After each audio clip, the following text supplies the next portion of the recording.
Assalamualaikum warahmatullahi wabarakatuh. Perkenalkan, nama saya Siti Hoiria dari Prodi Sastra Inggris bidang penerjemahan dengan nomor induk mahasiswa 055216913. Hari ini saya akan mempresentasikan analisis penggunaan bahasa gaul di kalangan remaja. Studi ini terkait dengan data linguistik pada media sosial. Bahasa gaul merupakan variasi bahasa yang digunakan remaja dalam komunikasi sehari-hari, terutama di media sosial. Fenomena ini berkembang sangat cepat seiring perkembangan teknologi dan budaya digital. Penelitian ini bertujuan untuk menganalisis bentuk, faktor, dan konteks penggunaan bahasa gaul di kalangan remaja. Rumusan masalah pada penelitian ini akan dijawab dengan 3 pertanyaan utama.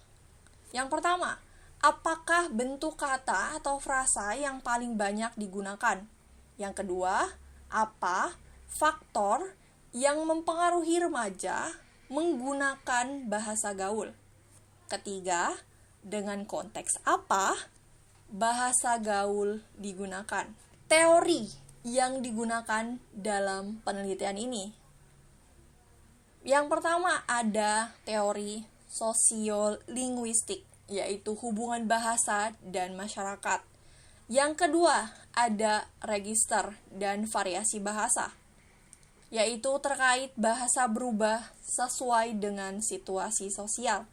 Yang ketiga, ada teori slang atau bahasa gaul, yaitu terkait bahasa informal dalam kelompok tertentu. Terkait metode penelitian yang digunakan, saya menggunakan metode dengan pendekatan kualitatif deskriptif dengan teknik observasi dan dokumentasi. Dengan sumber data dari media sosial dengan jumlah data 31 kata atau frasa bahasa gaul. Pengumpulan datanya sendiri dilakukan melalui percakapan media sosial, observasi penggunaan bahasa remaja, dan klasifikasi kata atau frasa gaul. Nah, bentuk kata apa sih yang paling dominan? Dari 31 data yang dianalisis, bentuk kata yang paling banyak digunakan adalah borrowing atau serapan bahasa Inggris seperti healing, insecure, effort, cringe, relate. Nah, ada juga singkatan seperti gabut, mager, FOMO, dan juga bucin.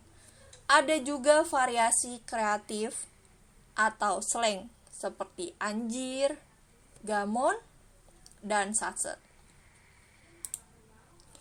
Faktor penggunaannya.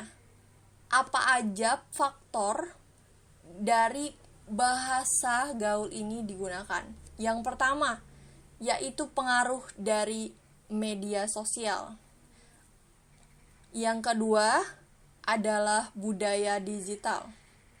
Yang ketiga adalah keinginan untuk terlihat kekinian.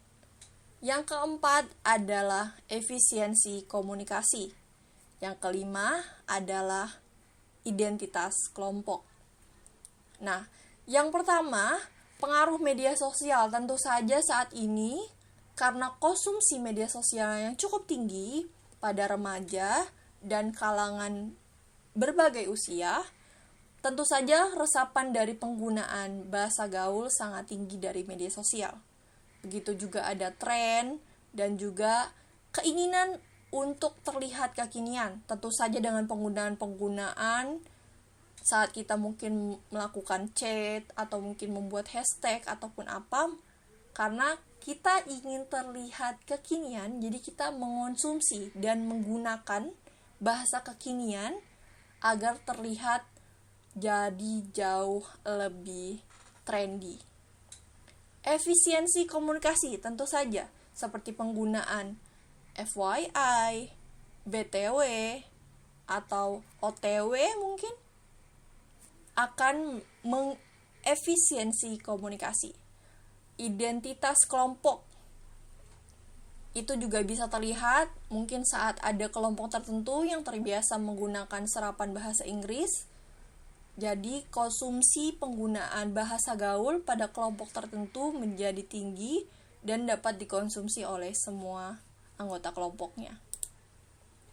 Konteks penggunaan. Nah, bahasa gaul digunakan dalam konteks apa sih?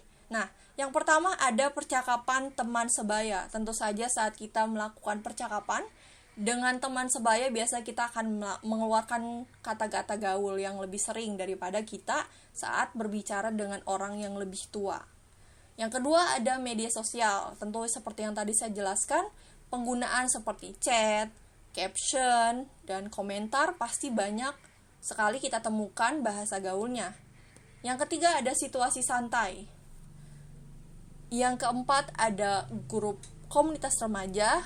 Dan yang kelima, tidak digunakan dalam situasi formal. Tentu saja pada posisi di kelas atau di tempat kerja, penggunaan bahasa gaul pasti tidak ada atau lebih sedikit. Bahasa gaul menunjukkan adanya perubahan bahasa yang dipengaruhi teknologi dan interaksi sosial. Ciri utamanya, dinamis dan cepat berubah, dipengaruhi budaya global menjadi identitas sosial remaja. Kesimpulannya, bentuk dominan yang paling banyak ditemukan yaitu borrowing, serapan bahasa Inggris, dan juga singkatan. Faktor utamanya paling banyak tentu saja serapannya dari media sosial, tren, dan identitas kelompok. Konteks utamanya adalah komunikasi informal remaja. Mungkin cukup dari saya. Semoga informasinya bermanfaat, semoga dapat dipahami, dan terima kasih atas waktunya. Assalamualaikum warahmatullahi wabarakatuh.